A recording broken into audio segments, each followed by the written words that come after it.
Hoje faz 3 anos do fatídico dia 8 de janeiro. E calma, antes que você passe esse vídeo, porque eu te entendo. Você tá cansado de ouvir sobre 8 de janeiro, sobre anistia.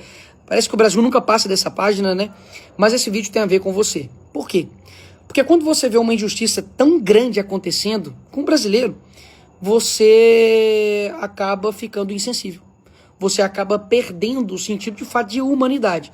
E não vê mais essas pessoas com um olhar humano, mas vê essas pessoas como um qualquer. Afinal de contas, né, não era um parente seu, não era alguém que você conhecia, afinal de contas, era só não estar lá que não ia acontecer tudo isso. Pois bem, qual afinal de contas era o crime que essas pessoas deveriam responder? Depredação de patrimônio público, ponto. Porque eles quebraram, isso é crime e ninguém concorda com isso. A não ser a esquerda, né, que quando eles depredam, aí tudo bem. Mas tirando essa parte, quando você pega a pena, é de 6 meses a 3 anos de depredação de patrimônio público. Então as pessoas eram para ter sido livres hoje, mas não.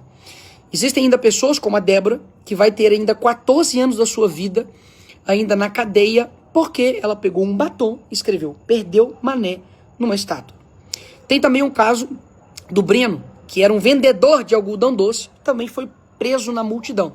Tem o Felipe, que era um esquizofrênico, e mesmo com laudo mostrando que ele não poderia ficar preso, ainda assim ele manteve preso durante meses. E também a Iraci, que estava ali na sua prisão domiciliar, e Alexandre de Moraes revogou porque ela descumpriu as regras, porque ela foi para a fisioterapia. Enfim, esses 4 casos que eu contei, digamos assim, são uns casos absurdos, mas que tem muitos outros.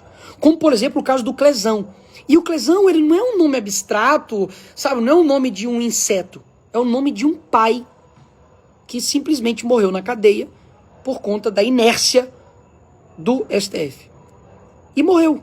Hoje tem uma família que não tem um pai, tem uma esposa que não tem um marido, por conta disso. E aí eu te pergunto, mas Nicolas, eles atentaram contra a democracia, né? Tá. O que você acha que atenta mais contra a democracia? O Aécio também, que foi um que está preso por 17 anos, foi o primeiro condenado de 8 de janeiro, que pegou o celular dele e falou: eles cagaram na cabeça da gente a vida inteira, agora eu que vou cagar aqui. E brincou nisso. E ele tomou 17 anos de cadeia. Quem você acha que mais atenta contra a democracia? Essas pessoas que depredaram o patrimônio público, invadiram, cometeram aí esses crimes, ou um cara que coloca milhões de reais em uma mala, como o Gedel, que foi encontrado com corrupção. Ou como alguém que foi condenado por 400 anos, né, de cadeia por corrupção também, como o Sérgio Cabral, que está livre. Ou como alguém, né, que colocou dinheiro na cueca, foi pego, e agora, né, a PGR arquivou totalmente o caso. Quem você acha que atenta mais contra a nossa democracia? Pessoas envolvidas em escândalos de roubo do INSS, pessoas pensionistas, pessoas que, enfim, têm comorbidades, problemas, né, de saúde, e recebem um dinheiro ali do trabalho deles, e elas estão sendo roubadas.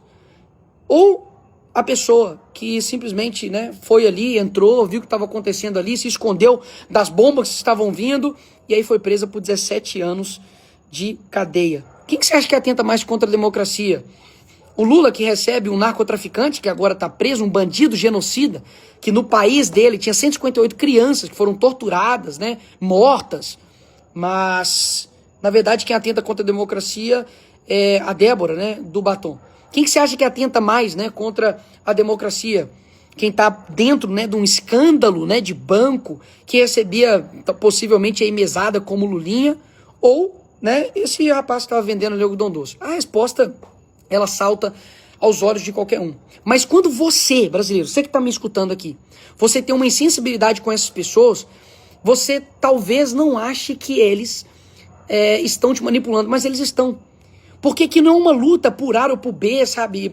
Porque você está querendo fazer tudo isso para poder livrar o Bolsonaro da cadeia. Eu também acho a prisão dele completamente desproporcional. Mas, em específico, essas pessoas que estavam ali, né, no dia 8, para pensar. São pessoas que estão sendo literalmente colocadas de forma punitiva, para poder colocar medo na direita. Afinal de contas, se fosse de forma isonômica, igualitária, para poder realmente fazer justiça, você tinha que condenar todos também ataques que aconteceram também no Congresso pela esquerda, lá em 2006, 2014, 2017. Eles queimaram ministérios, depredaram também patrimônio público e nada aconteceu. Por que eu estou dizendo isso?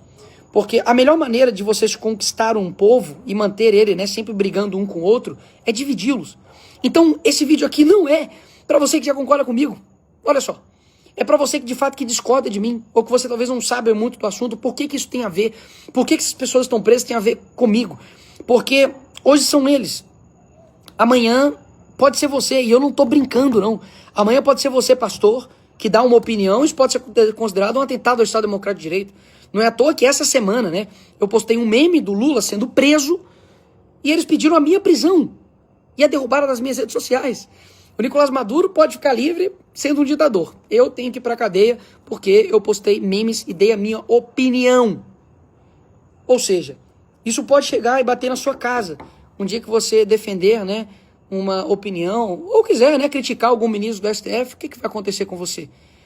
Então, de forma gradual, eles estão colocando medo em todos nós. E o medo, assim como naqueles desenhos animados, né, antigos, que ia cair uma pedra em cima, assim, e ele tentava correr e não saía, a pedra caía em cima dele. Por quê? Porque o medo nos paralisa como nação. Então, hoje, o Lula vetou por completo o PL da dosimetria. Que, inclusive, por muitos disseram, né, que, nossa, a Magnitsky foi derrotada porque vocês apoiaram a dosimetria. Porque ela não era boa, né?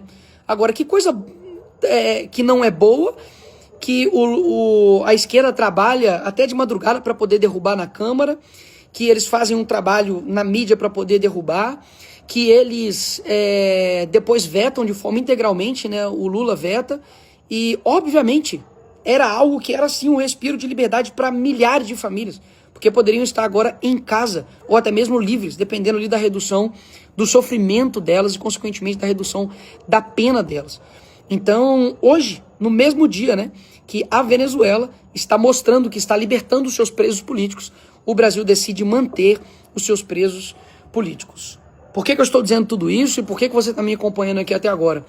Porque se nós começarmos a lidar somente que os problemas do Brasil é uma questão somente, digamos, materialista, no sentido de corrupção, no sentido de dinheiro, por mais terrível que isso seja, porque um dinheiro que poderia estar indo para a saúde, para a educação, para a segurança, está indo para bolso de político corrupto, mas os nossos problemas e as nossas reformas precisam ser feitas de forma individual e do nosso coração.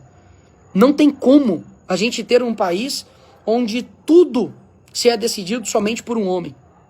Onde se tudo a maioria do nosso tempo, pelo menos o meu, né, desde 96, a maioria é governada pelo mesmo partido político chamado Partido dos Trabalhadores.